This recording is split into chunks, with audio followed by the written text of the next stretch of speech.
તારીખ 4/2/26ના રોજ બપોરના આશરે 12:15 વાગ્યાના સુમારે ફરિયાદી બેન શ્રી ધુનાબેન હકાભાઈ ગમારા પલાસ ગામ રહેવાસી વાંકાનેરનાઓ સાથે મોરબીથી ટંકારા રાજકોટ હાઈવે ઉપર ઓટો રિક્ષામાં બેસીને જતા હતા. દરમિયાન મિતાણા ઓવરબ્રિજ પાસે કોઈ ઈસમ ચાલુ રિક્ષાએ મોટરસાયકલ ઉપર આવી અને એને ચીલઝડપ કરી હતી.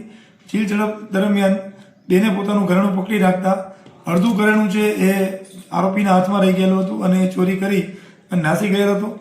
આ આરોપીએ લાલ મરૂન જેવા કલરનું ટી શર્ટ અને માથાના ભાગે ટોપી પહેરેલ હતી અને મોઢા પર સફેદ જેવો રૂમાલ બાંધેલો હતો. એવી ફરિયાદ આશરે ₹1,25,000ની કિંમતની સોનાના 2 તોલાના ચેનની ચોરી થઈ હોવાની મળેલ હતી. આ ફરિયાદ આધારે મોરબીના એસપી શ્રી મુકેશ પટેલ સાહેબની સૂચનાથી local crime branch LCB PI Mayank Pandya અને એમની ટીમ નીચે આ બધા ગુના શોધી કાઢવા માટે કામ કરી હતી.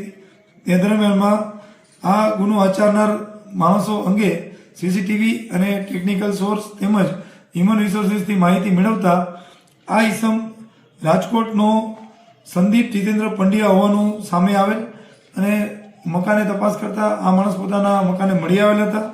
તેની તાત્કાલિક પૂછપરછ કરતા તેણે લૂંટમાં લીધેલ સોનાનો જે હાર છે એ રાજકોટના સોની શ્રીકાંતભાઈ સોનીને વેચેલ હતો અને એનીમાંથી સોનાનો ઢાળિયો બનાવી અને સોની પાસેથી પોતે રૂપિયા મેળવેલ હતા.